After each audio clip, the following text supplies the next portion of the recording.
मेरा एक प्रश्न है, जैसे लोग कहते हैं कि मैं भगवान से जुड़ा हुआ हूँ, लेकिन वो शराब भी उतना ही कंज्यूम करते हैं और मांस मदिरा भी बराबर लेते हैं। वो कहते हैं मैं भगवान की पूजा भी करता हूँ, मैं भक्ति करता हूँ। क्या उनकी पूजा भक्ति भगवान द्वारा स्वीकार होती है? ये बात ऐसी हो गई कि कोई व्यक्ति गंगा में नहाए और फिर गंगा से निकलकर नाले में नहा ले, फिर गंगा में नहाए, फिर नाले में डुबकी मार ले।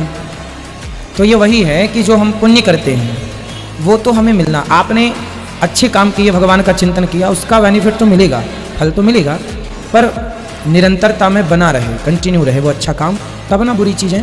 मतलब दोनों चीज़ें एक साथ नहीं हो सकती ना? ये गाल भी फूल जाए और ठहाका भी आ जाए, ये दोनों एक साथ नहीं हो सकती। तो एक ये मतलब गलत मार्ग छोड़ना पड़ेगा, तभी आप ईश्वर की तरफ जुड़ पाएंगे। गलत मार्ग छोड़ना नहीं पड़ता, अच्छे मार्ग से जो जुड़ जाता है वो गलत बातें अपने आप छूट जाती हैं। अब जैसे गुरुजी, मैं अंडा खाना बहुत पसंद करती थी, पर ईश्वर से जुड़ती जा रही हूँ, अपने आप मन से निकल गया, अब वो देखने की भी इच्छा नहीं करती मेरी। आपने छोड़ा होता ना, छोड़ा नहीं है, नहीं, अपने बता, मन से। यदि आपने छोड़ा होता तो मन जा सकता था, हाँ। मन को जाने की संभावनाएं थी, पर आपने छोड़ा नहीं, छूट गया, अपने आप विरक्ति हो गई हाँ। उस चीज से। तो वही है, जो भगवान से जुड़ता है उस मांस शराब कुसंग निंदा चुगली छोड़ता नहीं है, सब छूट जाती है। अब तो बस भगवान राम का नाम निकलता रहता है उठते बैठते।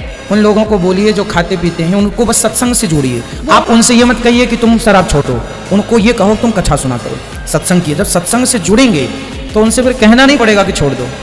क्योंकि मेरे परिवार में बहुत से लोग हैं जो ये सब चीज़ों को बहुत सही मानते हैं, और मैं उनसे बोलती हूँ नहीं ये मत करो। तो उनको कभी लेके आना, हम पूछेंगे क्यों सही मानते हैं, बगल में बैठे बात करा दो फिर। राधे राधे जी, मांस खाते हैं, नहीं मान फिर शराब पीते हैं, कैजुअली तो सही है ये? नहीं, सही नहीं है, पता है अपने को सही नहीं है। फिर तो घर में पत्नी से ही कहते हैं, परिवार से कि सही है? नहीं सही तो मैंने पहले भी नहीं कहा, आप कह रहा हूँ। फिर आप जैसे समझदार लोग भी यदि गलत रास्ते पर रहेंगे तो सही कौन चलेगा? कोशिश कर रहे हैं उसको धीरे धीरे अवॉइड करने की। कर लीजिए।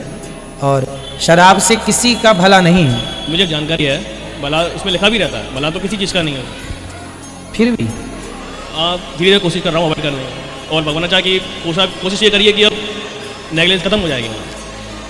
आप अपने आप को इतना पॉजिटिव कर लो, इतना आध्यात्म से जोड़ लो, अपने आप को इतना धार्मिक बना लो कि ये सब चीज़ें, जैसे उन्होंने बताया कि उनके अंडा छूट गया, ऐसे आपकी भी शराब छोड़नी नहीं पड़ेगी आपको। हाँ हाँ, बस जुड़ते चले जाएंगे ना अच्छी जगह से, अच्छी चीज़ों से, अच्छी बातों से, अच्छे थॉटों से। अच्छे विचार आएंगे तो बुरे विचार अपने आप गायब हो जाएंगे।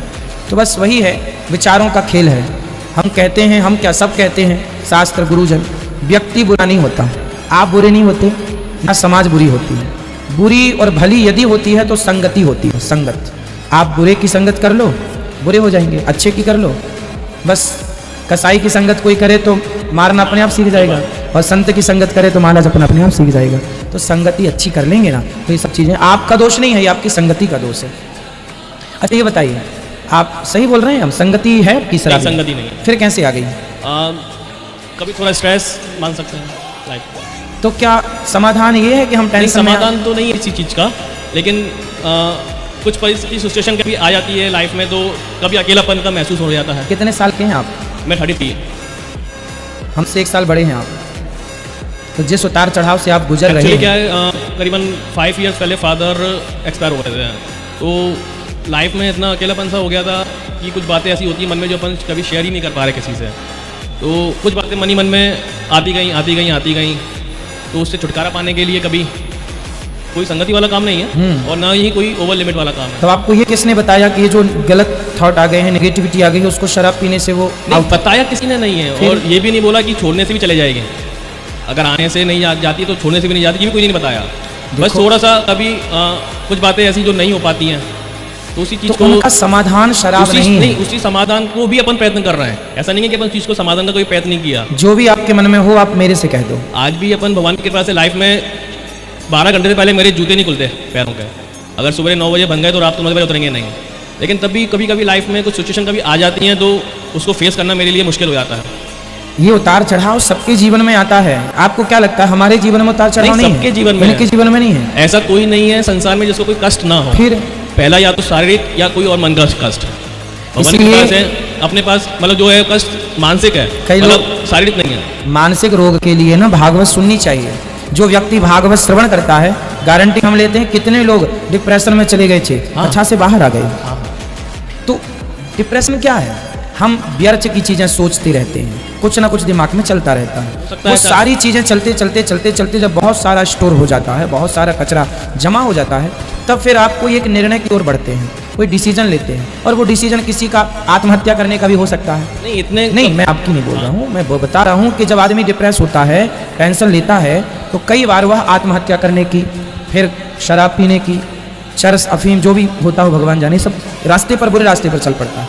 इसलिए कहता हूँ, हमारे ऋषि मुनियों ने कहा रोज सत्संग करना चाहिए। क्यों कहा था? इसलिए करना चाहिए, उनको पता था कि स्थितियाँ ऐसी बनेंगी कि आदमी टेंशन पालेगा।